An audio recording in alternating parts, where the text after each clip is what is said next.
ভগবানের যে অপ্রাকৃত লীলামাধুর্য রসটা গভীরে যারা ঢুকতে পেরেছেন দেখবেন এইখান থেকে রসামৃত সুধা।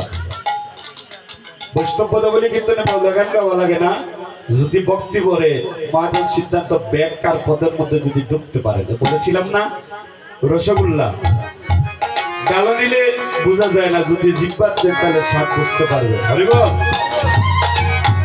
যারা বসেছেন সবাই মরমী, আমার এলাকার সুদীজন ভক্তবৃন্দ সবাই হচ্ছেন মরমী, আমি জানি। এবার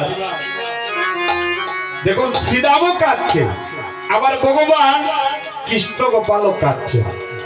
তারাও তাদের মায়ের কথা মনে পড়েছে, তারাও তাদের মায়ের কথা মনে পড়েছে। এবার রাখালগণ কাঁদছে, আর একটা কান্দা বলছে, কানাইয়া রে তোর মতো ভাই পেয়েছি, এই জন্মে যেভাবে ভাই পেয়েছে তোকে। এবং আস্তে আস্তে প্রার্থনাটা দেখুন।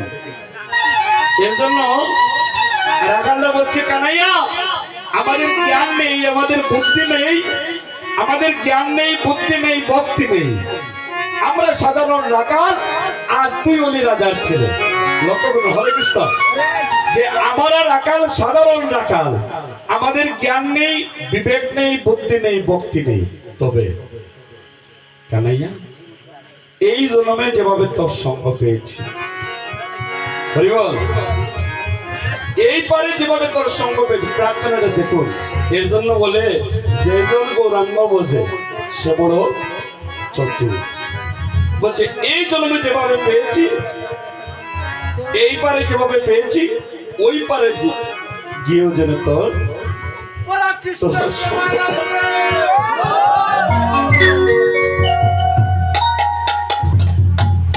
কানাইয়া সকলের আকালে বলে বলছি, বলছে পা শুন কানাইয়া, আমাদের বংশী কিংবা শিক্ষা কোনো গুণ নাই, তাই মায়ের কাছ থেকে কেটে কুটে তোকে এনেছি। তবে এক কাজ করে ভাই, বলে পালো শ্রীরাম শ্রীরাম রে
আমি কোন কোন বিষম খাই রে,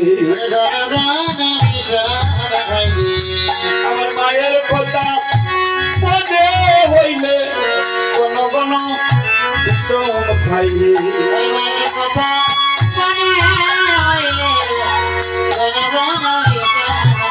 আমার মায়ের কথা মনে হইলে আমি কোন কোন বিষম খাই রে।